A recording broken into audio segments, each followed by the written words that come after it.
Isang mapagpalang gabi sa inyong lahat. Ako po si Sweden Velado Ramirez, ang makakasama ninyo sa pangalawang gabi ng Proclaim Online Ministries Lenten Recollection. Tonight's theme is taken from John chapter 16, verse 33. I have said these things to you, that in me you may have peace. In the world you will have troubles, but take heart. I have overcome the world. Last night, our brothers from Pathways of Hope spoke about finding the peace that Jesus has promised all of us. Today, in our special Kakaiba Ka episode, we will focus on how we can endure troubles in our daily lives. Ngayong gabi po, matutunghayan natin ang isang kakaibang kwento ng mag-asawang dumaan sa sunod-sunod na pagsubok sa buhay. Halina't pakinggan natin ang kanilang kakaibang kwento. Kakaiba ka, kakaiba ka, sa lahat ng kanyang nilalang. Kakaiba siya, kakaiba siya, walang katulad ang Panginoon. Kahit ang ordinaryo may kakaibang kwento. Ano ang meron sila? Kakaiba ka, kakaiba ko, na ibang buhay dahil kakaiba ka, kakaiba ka, kakaiba ka.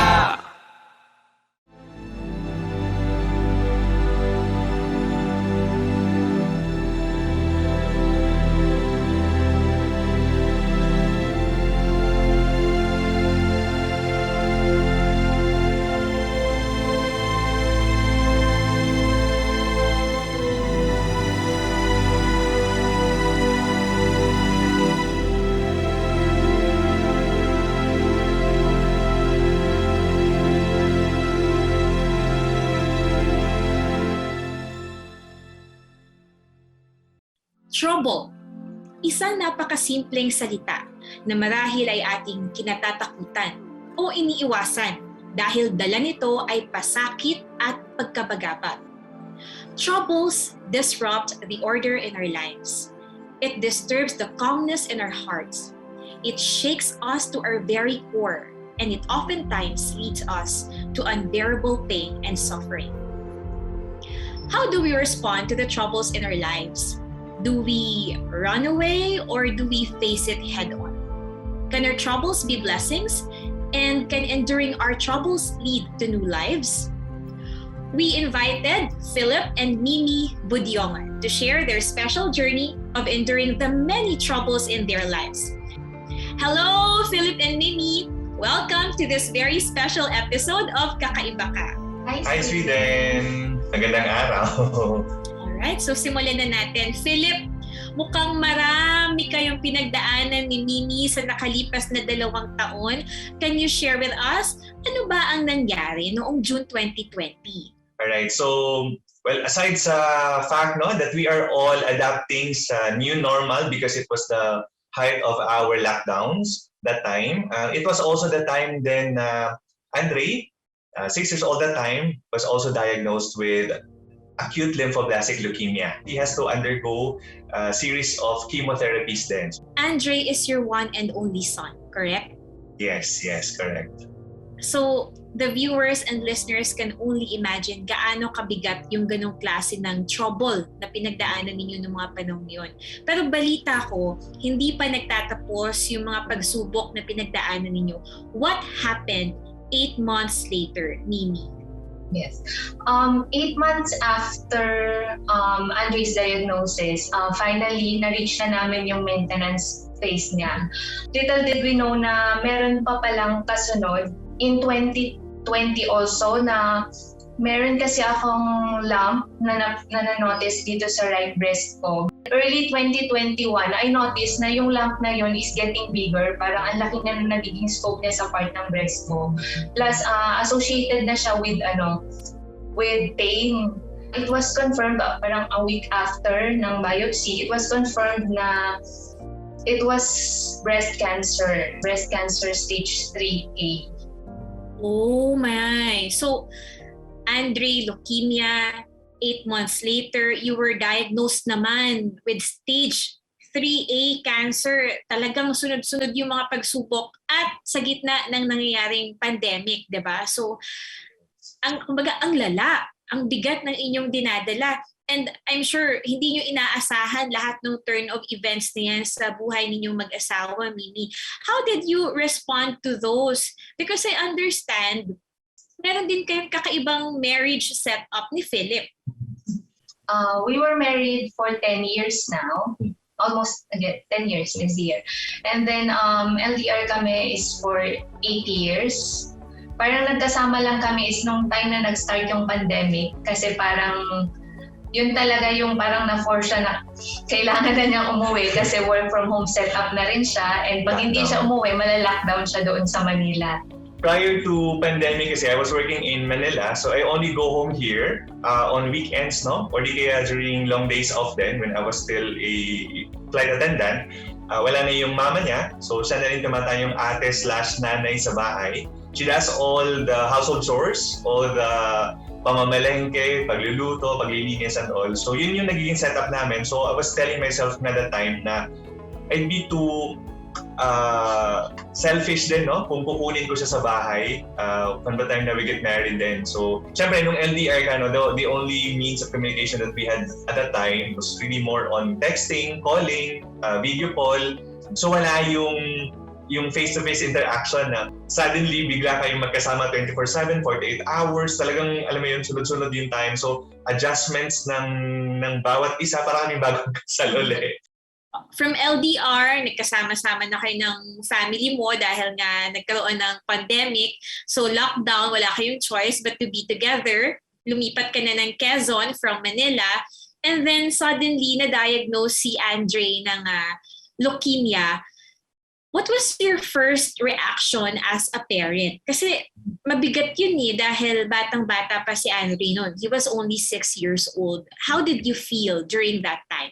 Thinking ko lang talaga that time, no, was more on ano kaya yung magiging pagdadaan ng struggles ng anak ko. Kasi nga parang pumayat siya, knowing na ang liit lang ng arms ng anak namin. Tapos ang daming tests na pagdadaanan na every time na may makikita siyang injection, nandun yung fear niya na I don't like injection anymore, I just wanna go home, I miss home. Parang ganun yung sinasabi niya na parang for me personally, ang painful nun because bata to parang he should be playing at this time, he should be enjoying his childhood, pero ito yung parang playground niya, yung hospital setting, pupunta ng OPD, pupunta ng laboratory para may blood extraction, tusok dito, tusok doon, parang yun yung yun yung prayers ko that time na Lord, sana lang mabigyan siya ng strength, no, para dito. Nag-breakdown ka. And what was going into your head during that moment?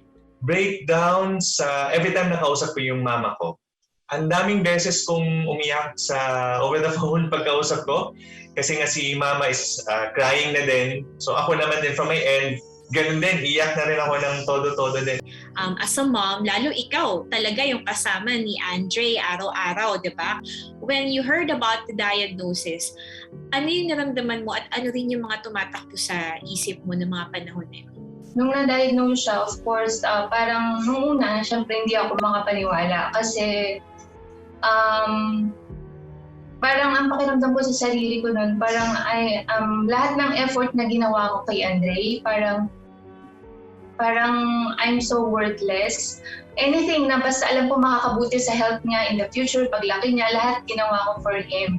But then, feeling ko hindi pa rin enough pala lahat yung ginawa ko nung time na yun na na-diagnose siya. Iniisip ko kung ano ba, saan ba ako nagkamali, ano ba yung pagkukulang ko sa pag-aalaga ko kay Andre, halos araw-araw ko na nga siyang kasama. Parang yun yung mga tumatakbo sa isip ko noon. As a parent, as a mother, parang gusto kong akin na lang lahat yung nararamdaman niya that time. Akin na lang, lagi kong sinasabi na kay God noon na, Lord, sana ako na lang po yung bigyan niyo ng sakit. Akin na lang po lahat. Mas kakayanin ko po kaysa siya. Sabi ko, bata pa po siya. And maraming pa po siyang pwedeng gawin sa buhay niya. So yun yung mga lagi kong dinadasal at that time. Pero yun nga, since naisip ko nandyan na yan, mahirap din kasi yung question ng question kami sa isa't isa kung saan ang galing, kaysa hanapin pa namin. Why not face it na lang kung ano yung situation namin.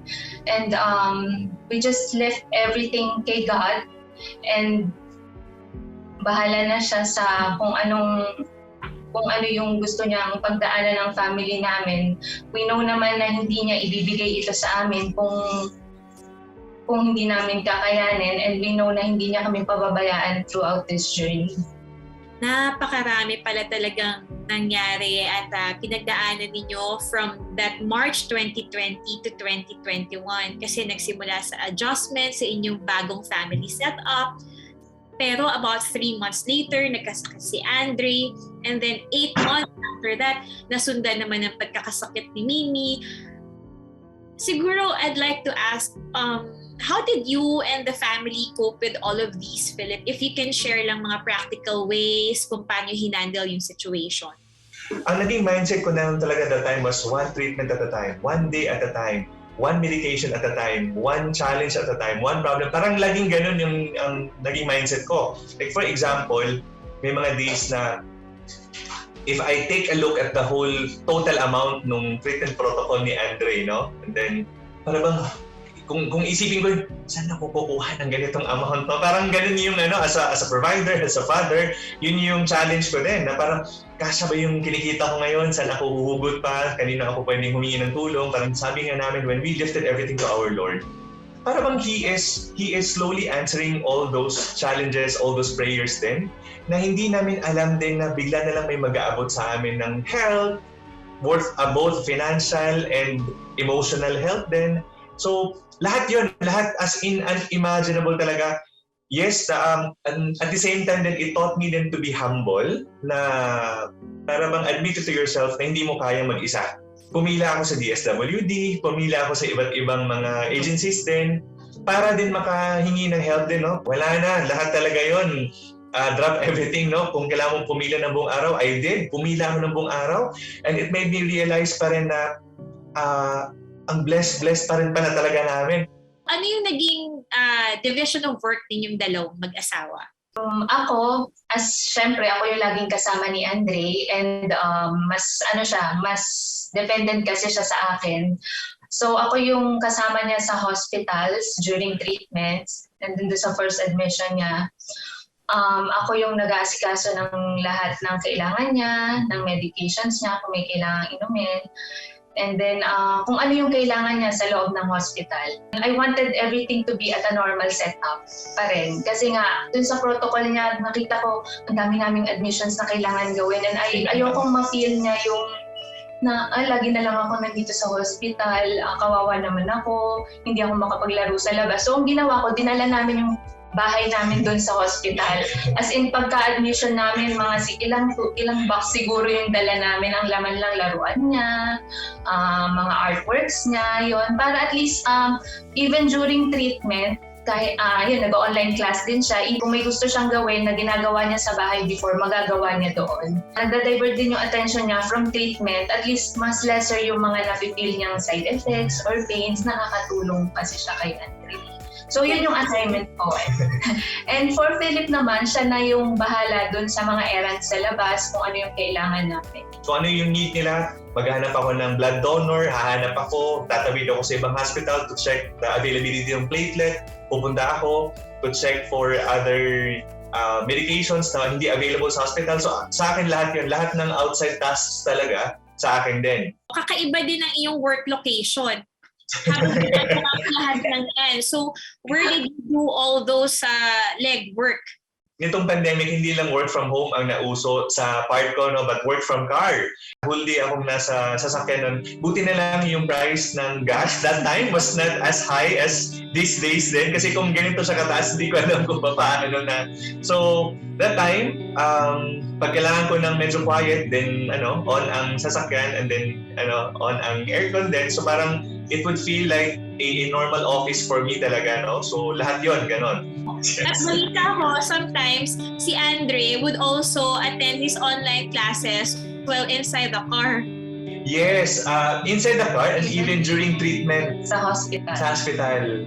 Oo, kahit nakaswero siya for his chemo din, again, no, parang ito din siguro yung isa sa silver linings namin sa pandemic kasi if not because of pandemic, walang online class. Hindi makakasabay si Andre sa pace din ng kanyang pag-aaral din. But sabi nga namin, ang galing lang din ni Lord, no? I mean, may pandemic tapos sumabay din yung diagnosis ni Andre. At least hindi siya naiwan kasi kung nangyari yon, he needs to stop din kung nag-face-to-face ang classes, no? So, kahit ano yun, ito naman ay ano din, talaga minomold din to become a principal din. kasi talagang tutok din siya sa schooling ni Andre. So kahit ano yan, lalabas sa hospital, may dalalang swero, tapos ongoing yung kanyang online class. Tapos pag siya naman yung treatment, kami naman ni Andre nasa loob ng sasakyan din, naka-online class din si Andre. So yun yung take turns talaga din, no? Parang again, it's really more on seeing the positive side in each and every situation rather than dwell on the negativity na parang ano lang, go with the flow lang, tanggapin lang natin kung anong binigay ni Lord na journey din. And then at the same time, fulfilling din siya later on na grabe na napagdaanan natin yun, parang gano'n. When Andre was about to go through the process kasi, alam ko na may hair loss nung gagawin at never ko kasing nagpakalbo. Never, ako, parang hindi mo ako pwede mapagpa-shave ng buhok ng gano'n. So, when I have to, that's my way of that's my littlest way of simply telling my son na, anak, I'm with you. Hindi ka iba sa iba. Na kalbo ka, kalbo ang tatay mo. So, dalawa tayo. Parang gano'n, no? So, when minister naman din, yung ginawa ko, gano'n ulit. Nag-shave ulit ako ng buhok. When Andre saw us, na parang na kaming kalbo, sabi na, Daddy, me too. I want to be kalbo also. Sabi ng gano'n. Para tatlo na tayo. So, parang, are you sure, anak? You don't have to. Sabi kong gano'n sa kanya, please. So, sinave ko din yung buhok niya. As a wife and as a mother, I would like to know, Mimi, ano yung mga nararamdaman mo o pumapasok sa isip mo nung pinagdadaanan ng pamilya mo lahat ng ito? Actually, ang iniisip ko na lang at that time, nung parehas na kami ni Andre na diagnose, parang maybe there's a purpose behind all of this. Kumbaga, siguro merong gusto si God na gawin sa amin as a family. Wala naman akong fear kung kukunin ako ni Lord. Makita ko lang na okay sila. Si Andre, kagaya ngayon, I'm happy kung ano yung kalagayan niya ngayon, that he is really okay and continuing na hinihil ni God. Mm-hmm. Ikaw, Mimi, it seems like kung sarili mo lang ang involved, it seems like you can endure it.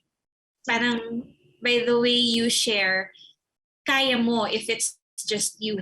Like for example, even death does not scare you. But how about for Andre?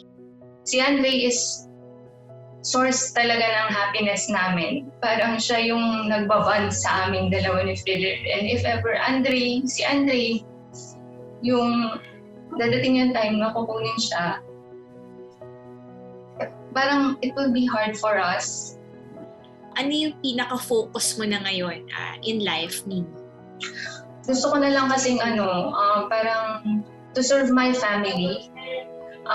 Kung ano na lang yung pwede kong magawa for them. Kumbaga, I don't mind na kung ano yung career ko before, kung ano yung gusto kong ma-achieve before. Parang I wanted to spend my time with them. Hindi naman sa sinasabi kong dahil maiksi na lang yung buhay ko. But mas fulfilling kasi sa akin yun na nakikita kong maayos silang nakakakain everyday, na lahat ng needs nila ay sa bahay ay na-provide ko. Philip, how did the Lord see your family through during this time?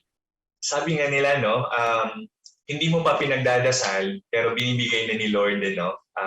In so many ways and through so many people din, no? So one of the blessings din na nakuha namin kay Andre kasi since government hospital to, we were able to ask help then financially, no, from different government agencies. When we minister naman din na na-diagnose din, I have this good friend na sabi nila sa akin, kuya, sabihin mo ako kung anong results ng biopsy. Kasi may tatawagan akong doctor din. Nung lumabas yung day na yun, lumabas yung biopsy results niya na positive na it's cancer, wala pang staging, in-inform ko na agad yung kaibigan ko na ito yun. Ayun, lumabas na yung results and all. So sabi niya, sige kuya, tawagan ko yung doctor ko. And it led us to a good doctor din in NKTI. Na again, NKTI is a under DOH program din.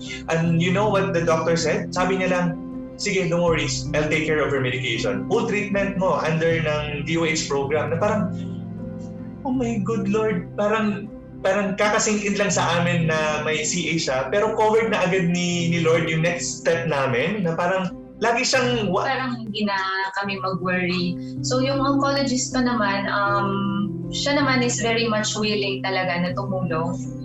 Lalo na sa treatment ko. Kasi nga, kwento ko nga sa kanya na I have a son also who is undergoing treatment of leukemia, ganyan. So, naintindihan naman niya.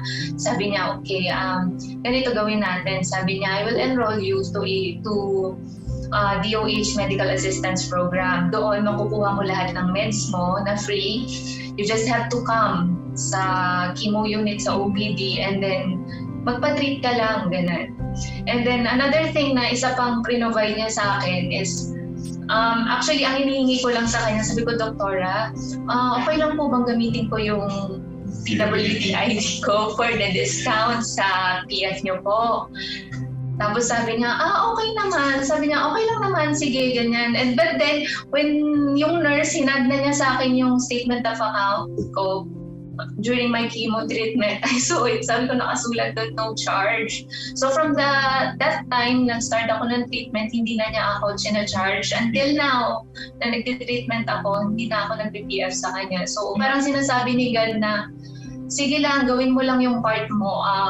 Magpagamot ka lang, ganyan. Ako nang bahala sa lahat.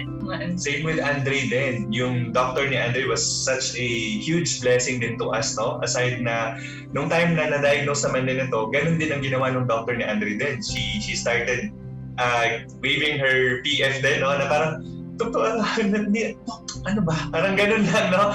Parang sabi namin, Diyos ko, who are we to complain with everything, no? Na para bang find joy lang in every journey talaga. Outpouring blessings from friends who organize different fundraising activities, from our relatives to friends na hindi namin hiniling na magkaroon sila ng fundraising. Nagugulat na lang kami na so many groups are extending help to us, no, na hindi namin alam. And then all of a sudden, magte-text na lang, Doc, nag-transfer ako sa bangko ng ganitong amount na parang, teka lang, totoo ba to? Parang sobrang laking amount this time of pandemic. Lord, grabe. Hindi ko alam, Lord, kung paano ka namin mapapasalamatan. Hindi namin alam kung how we can say thank you to all those people who you know, lend us a hand na unimaginable lang. Sobrang overwhelming talaga.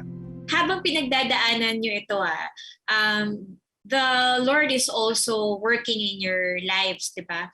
I believe you attended the Blueprint for a Better Marriage and Pathways. Paano ito nakatulong sa inyong married life and sa family life ninyo nung may kinakaharap kayong krisis bilang pamilya? I remember it was during Andre's diagnosis. Time pa nung diagnosis niya, nung na-invite kami ng mismong doktor niya for a seminar of pathways. Sabi niya, Mami, baka free kayo, attend kayo. Ano naman, it won't cost you nothing, ano lang, every Saturdays, ganyan-ganyan. For us naman, sabi ko, sige doktora, kasi medyo din, parang wala kaming ibang ginagawa, wala kaming ibang taong makausap during it helps us a lot. Actually, nung nag-attend kami, parang we feel agad na parang family kami with the group. Really feels good na ang dami yung brothers and sisters na nagdadasal para sa inyo. Plus, syempre, lahat ng natutunan namin doon, mga sharing and everything, parang lahat yon nakakontribute sa kung paano namin hinarap yung problema namin ngayon. Naging major spiritual group support talaga din ang pathways namin, and nagiging outlet din siya. It's so nice to talk to fellow daddies din. It's so nice for Mimi naman, so nice for her so refreshing for her to talk to other mommies din, and other wives din. Almost 2 years later, grabe ang bilis, ano? Parang 2 taon na pala yun. Mimi, what have you realized during that 2-year journey? I realized na troubles will be always there sa buhay natin. Wala namang perfect na life. It is on how we will face it. Troubles are meant to build us, not to destroy us. And also, kapag dumating yung mga troubles na ito sa buhay natin, dapat hindi tayo yung nasa-shaken agad. We should know na there is a big God na willing at laging nandyan para sa atin. We should trust God everything, lahat ng worries natin, lahat ng nararamdaman natin, lahat ng challenges natin. If we know how to surrender it to God, it will really help us a lot kasi nga si God na yung bahalang magbalik ng blessings or si God na ang bahala. God is in control of everything. You know, Mimi and Philip, it's really, really inspiring to listen to you share your story kasi kung sa totoo lang, talaga namang walang madali sa pinagdaanan ninyo, but you really lifted up everything to the Lord. And si Philip nga napaka-positive niya mag-isip. So, kumusta ka na ba din ngayon, Philip? With God's grace, both Mimi and Andre are in remission. Hindi pa rin tapos naman din yung treatment journey nilang dalawa. That's why they have to go through talaga din doon sa buong treatment protocol nila. They have to finish everything talaga din. We are now basically based here in the province. Lumayo na ako sa busy life ng syudad. So, I think this is also a good way of para bang restarting our lives after what we went through, no? Itong past years natin. Basically, we live life normally now. Surprisingly din, nagiging honor student si Andre. Kahit nung time na nagkikimo pa siya, na parang, grabe to. Parang, alam mo, sobrang grabe lang ka-inspiring din yung anak namin din. Kaya nga din, para bang yun yung gasoline naming dalawa para mag-continue with life din and to be of service din kay Lord talaga. Maraming salamat sa inyo, Philip and Mimi, for sharing your journey with all of us. We celebrate the Lord's many miracles and answered prayers with your family. Maraming salamat sa inyong dalawa. Thank you also, Sweden, and for the time din, no, for inviting us to share our story. And of course, maraming salamat sa lahat ng nagdasal sa amin, no, from day one to present and continuously praying for all of us. Pathways, ang kapamilya, we are so excited to personally meet you face-to-face sana, no, very soon. Looking forward to that one. And sa lahat ng mga taong nakilala man namin or hindi namin nakikilala, but there they are praying for the wellness of my wife and my son. Maraming salamat from the bottom of our hearts. God bless you all. Ayan. Andiyan ba si Andre? Yes! Alright. Andre, come here. Andre! Time to shine. Andre! Ate. Hello there! It is our mighty warrior. Andre, what do you want to say to those who helped you? Thank you guys for helping me For praying for you. and praying for me. Yes. Okay. Thank you also, Andre, for being so brave. Your story is so inspiring. Good job! Good job. Troubles are inevitable. It's part and parcel of our lives. Hindi matatakasan, hindi rin mapipigilan kapag dumating sa buhay natin. But having the proper mindset makes the biggest difference as we face our own sufferings.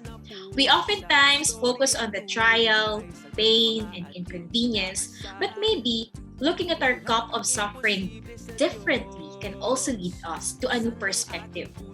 Sabi nga nila Philip and Mimi, troubles are not meant to knock us down because it is in these storms that the Lord can rebuild and put order in our lives.